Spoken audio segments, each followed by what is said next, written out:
Nedavno smo, zahvaljujući tvrtki Global Plus u prodavaonici Skuter Moto u Splitu, preuzeli na test njemački električni skuter MKO, to jest njegovu klasik izvedbu pod imenom Novantic C2000. Pored klasik modela MKO u svojoj ponudi ima retro i sport modele, a svima je zajedničko da se umjesto klasičnog benzinskog agregata pokreću elektromotorom, odnosno na struju. Osnovne njihove razlike kreću se od izgleda preko veličine kotača, kapaciteta baterija do snage samog motora. Testni skuter po svojim performansama jedan je od osnovnih modela, a i kao takav više je nego konkurentan skuterima do 50 kubičnih centimetara. Vizualno riječ je o vrlo dopaljivom skuteru koji bi se mogao svidjeti svim generacijama vozača.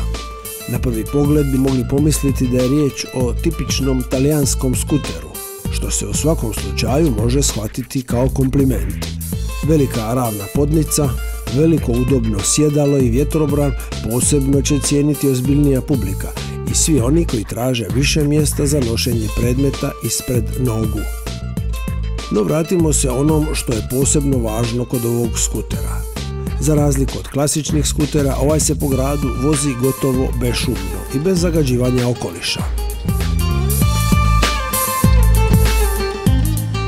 Električni motor na stražnjem kotaču razvija 2,7 konjskih snaga, što je dovoljno za postizanje brzine od 45 km/h, propisane za skutere do 50 kubičnih centimetara. Oduševljava trenutno ubrzanje, a startnost skutera je čak i bolja nego kod klasičnog. Ispod sjedala nalazi se baterija od 28 Ah, koja je dovoljna za prelazak 50 km, a za novo punjenje potrebno je spojiti na gradskih 220 V.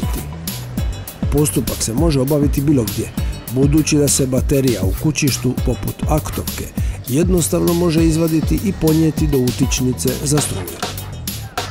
Sam postupak punjenja baterije traje 2 sata, dakle čak i s jednom baterijom moguće je obaviti većinu dnevnih potreba, dopuniti je i nastaviti s vožnjom.